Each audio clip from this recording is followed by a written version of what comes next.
pouquinho sobre os primeiros tempos de Roma. Roma é o local onde surgiu o latim, local de grandes lendas, imperadores, imensos monumentos, gladiadores e grande dominação. Dominação de uma grande quantidade de terras através da guerra. Mas como Roma nasceu, existem duas versões, a versão mítica e a versão histórica. A versão mítica. A versão mítica conta a história de Rômulo e Remo. Vamos escutar um pouco.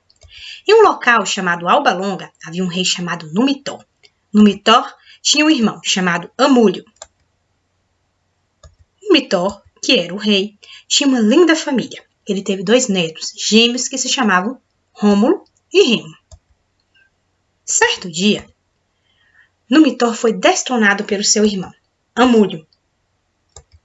E Amulio pensou, um dia, esses gêmeos podem crescer e reivindicar o trono.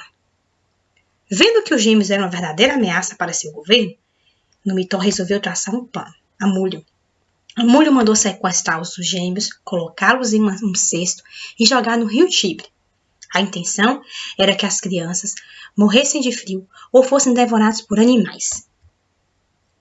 Mas, com a intervenção dos deuses, o cesto enganchou-se na margem do rio e as crianças foram encontradas por uma loba, que amamentou os gêmeos. Por um tempo, os gêmeos ficaram ali, até que um grupo de camponeses os encontraram. Os camponeses pegaram as crianças, cuidaram das crianças e quando elas cresceram,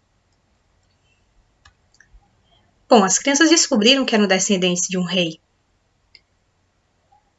e acabaram retornando à sua terra natal, onde eles haviam nascido. Lá, eles reclamaram o trono do avô e depois que eles conseguiram coroar o avô novamente, o rei de Alba Longa, eles retornaram novamente à terra dos camponeses. Os 2 juntos resolveram então fundar uma cidade. Acontece que os irmãos brigavam demais. Rômulo acabou matando Remo e tornou-se o primeiro rei de Roma. Essa aí é a versão mítica. Vamos conhecer agora a versão histórica, sim? Aquela que é contada por historiadores e que existem vestígios arqueológicos que comprovam essa história. Para os historiadores, Roma foi fundada por agricultores, pastores de ovelhos que viviam na Europa Central. Eles também eram conhecidos como italiotas. Quem eram eles? Os povos latinos, volscos, sabinos, lilírios, sanitas, úmbrios, ecos, todos eles eram considerados italiotas. No ano 1000 a.C., esses povos migraram em direção à Península Itálica. Os latinos se instalaram no sul do rio Tibre e fundaram diversos povoados. E na mesma época, no norte do rio Tibre, eis que se instalaram também um povo chamado etrusco. O povo etrusco, eles se organizavam em cidades-estados, não tinham poder centralizado, mas eles eram hábeis marinheiros, mercadores e mantinham contato com diversos povos do Mediterrâneo, como os gregos, os egípcios e também os cartagineses. Os etruscos, então, começaram a invadir o rio Tibre e invadiram o território dos latinos. Os latinos, para evitar a invasão, começaram então a fazer uma espécie de acampamento na margem do rio. Acontece que esse acampamento estava crescendo e acabou virando um pequeno povoado.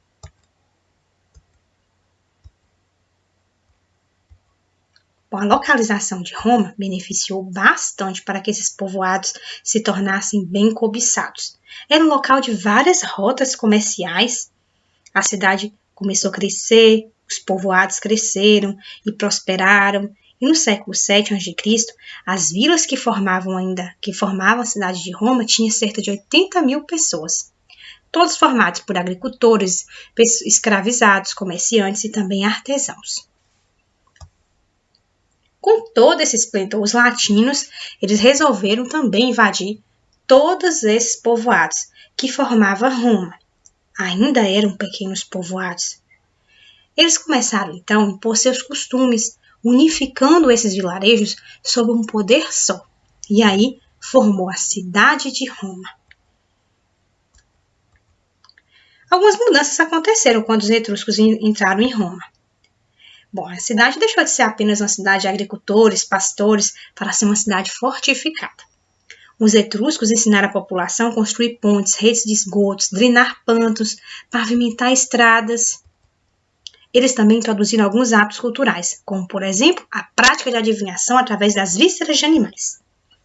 O alfabeto etrusco e grego foi adaptada e ali sim deu origem à língua latim, a origem de várias línguas latinas que nós utilizamos até hoje. A organização social de Roma.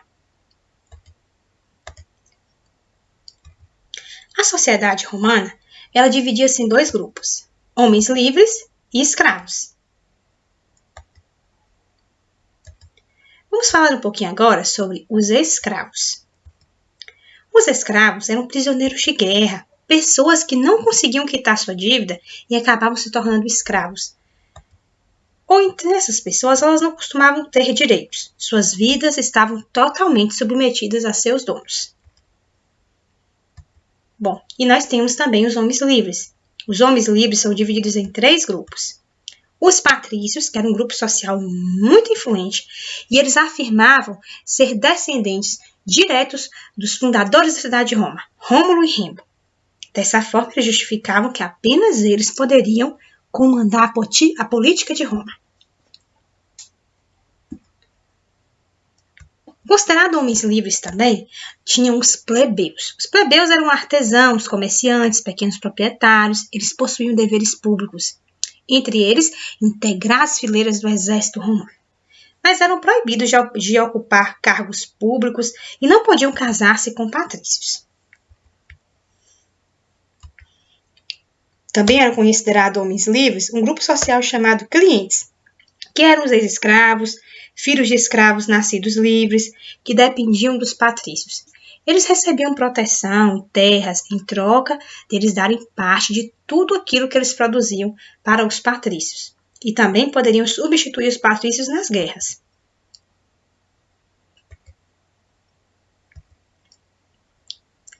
Em resumo, nós temos os homens livres, que são os patrícios, plebeus e clientes, e os escravos, que são os escravos. A monarquia romana. Sim, Roma também possui o rei.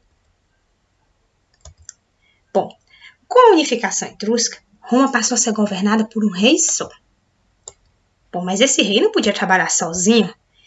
Ele tinha, na verdade, o apoio de um grupo que era de anciãos. E esse rei ele tinha que ser da classe social de patrícios. Ele governava o estado, comandava o exército, conduzia cerimônias religiosas. Bom, o rei, como eu falei, contava com um grupo de anciãos. Esses anciãos faziam parte do Senado. Lá, eles tinham uma assembleia, que era formada apenas por homens livres e patrícios, que era chamado de comitiva curiata, e apenas eles podiam votar. O governo ele era vitalício, ou seja, o rei ele poderia governar até a morte, mas não hereditário, ou seja, ele não poderia passar a sua coroa para seu filho. Quando o rei morria, o Senado reunia e escolhia um novo rei. Ao todo, de acordo com a tradição romana, Roma teve 7 reis, mas o 7º rei foi um cara chamado Tarquínio. Ele era soberbo. Bom, Tarquínio era violento, abusivo, e em 509 a.C., os romanos expulsaram os etruscos de Roma e destronaram o rei.